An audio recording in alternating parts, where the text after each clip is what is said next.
Hello everyone, my name is Salim Shabic and welcome to a new video on Moodle LMS. Today we were going to talk about content types in Moodle LMS courses. There is a really huge collection of different content types that can be used within the Moodle course. There is a certain group of activities and resources that can be used in a Moodle LMS course that are basically pre-configured or that are being installed or are available when you install a fresh Moodle LMS version. But there are really a huge collection of external plugins that you can install in your Moodle LMS if you require additional functionality or additional content types. More about that you can find in the Moodle LMS plugin directory. So let's see what are the standard LMS content types available in a Moodle LMS course. So the easiest way that we can do that is to see that is just to go within a Moodle LMS course. And it's really important to know that before you can do anything within a Moodle LMS course, you first of all need to have the rights, the privileges of an admin or a teacher or a manager. After that, before you can add or edit any content within the Moodle LMS course, you need to click on the Turn Editing On button. And after that, you can find the selection in which you want to add, you need to find or locate the section in which you want to add the content type, and then click on a link, add an activity or resource. So in this window, we have a collection. So in these two tabs, we have two different types of content in Moodle LMS. So one of them is activities and the second one are resources. So what is the main difference? The key difference is the, let's formulate it like this, the level of interaction that the students can achieve or can do with a certain content. For example, lessons can be used to create interactive tutorials or presentations with multiple pages or branches that can contain videos, can contain text, and also quizzes, which are basically an interaction between the student and the lesson. The next one, really interesting, is an assignment. This activity allows students to submit files. This can be used, for example, as homework assignment where students need to prepare some document, an essay, a seminar, or record a video and upload it into the assignment activity, which will be graded by the teacher. The next interesting activity is the quiz. The quizzes are actually exams and tests which can be created to evaluate the knowledge or to test the level of which the students, so to say, understood or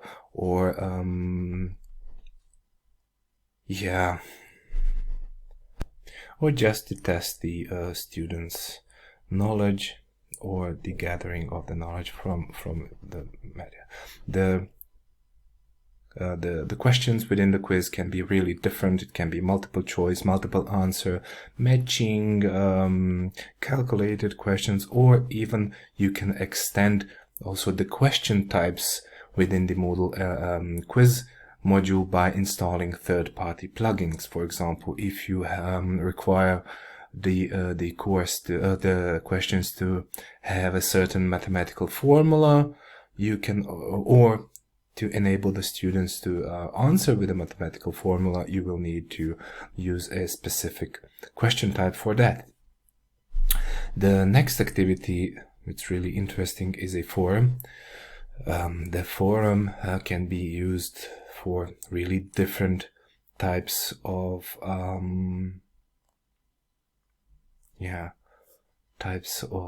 interaction between the students.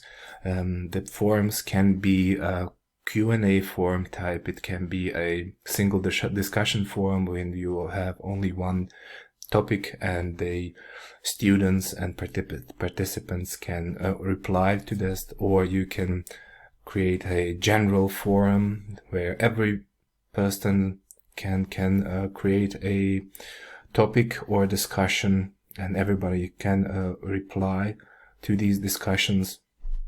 The next content type is the classical SCORM package. This is basically a pre-configured SCORM package that is built outside of Moodle with a third-party authoring tool like Adobe Captivate or Articulate Studio. And these packages can contain questions, grading, reporting, and everything is then zipped and exported into a SCORM package, and you can upload a complete course. Basically, you just upload it within a Moodle LMS course and you have all of the content and all of the activities that you basically can need.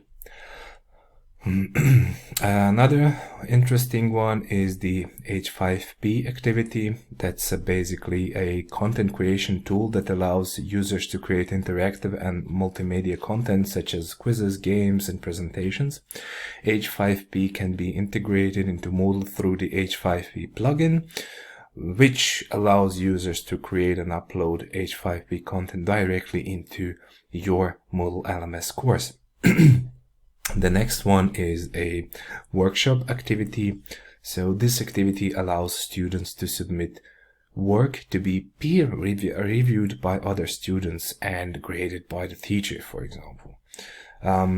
Chat is a pretty self-explanatory, which basically allows a real-time text-based discussions between students and teachers. The feedback activity is also really interesting because you can create or add different type of questions to create surveys, questionnaires, or even quizzes to gather feedback from students about the course, about the teacher, about any topic that you really have. Or it can be also used as an pre-enrollment or application form where you can basically create a set of pre-screening questions and add it on the site level, and when the applicants fill these questions or answer, then you can see the results in Moodle, and also you can export the answers to the question in Excel, and then you can see who applied to your program, course, or depends on the on the program that you are running. A glossary is also an interesting activity that allows teachers to create a collection of terms and definitions which can be searched and browsed by students. That's basically something like a legend or it's a glossary. And the database is it allows teachers to create a custom database where students can add and search for different entries. This is not really used within a smaller course with small number or small number of participants. But if you have a huge course with a lot of the participants, then this can be really useful. And the last activity which I'll mention is the survey. This activity allows teachers to create surveys to gather feedback from students about the course, for example. And the survey has a few predefined questions and grading methods which you can test. And of course, you can add additional activities. For example, you can install Zoom plugin, synchronize it, and integrate it into Moodle to add teleconferencing features. You can add a big blue button or different activities. You can have attendance table and things like that. So much for the activities. Let's talk about the resources in Moodle LMS. So resources are a bit more static content, which usually does not offer a high level of interactivity for the students. For example, the content type that you upload with the Moodle resources can be viewed, can be, for example, read, can be the students can, for example, listen to an audio, or they can view a video, or they can open a file, PDF, or visit the website, but they basically cannot interact, they cannot answer, they cannot upload any content. So first from the list is the book resource. That's basically a tool with which you can add textual content into a book format or within a Moodle course. So you can have a content with pages, with chapters, and you can basically upload texts which will have the book structure within the Moodle LMS course. The next one is the file, which basically is self-explanatory. You can just upload a file within the LMS course. Files can be PDFs, Word documents, PowerPoint, video, audio, really anything that you can imagine. And these files are normally or usually available for the students to view or even download. A folder is a folder, as the name says, which can be used as a collection of files. And you can add a label. Basically, a label is just a label for certain section or certain area of the section in a Moodle course. A page is just a simple HTML page that you can create within the Moodle course. You can create a page and add different types of content. The content can be a text. You can also add and link additional files within the page area. For example, you can add videos, texts, and things like that. You can link videos from YouTube.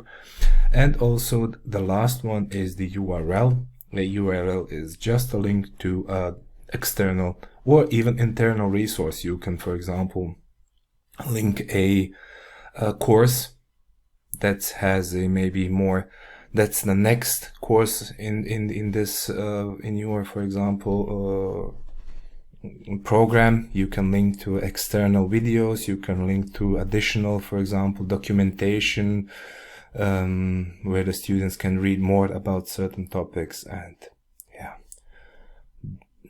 so that's about it on Moodle content and activities and resources that you can add within a Moodle LMS course. And in the next videos or tutorials, I will show you how to actually add some of these activities and resources within Moodle LMS courses. Thank you for watching, and see you in the next videos.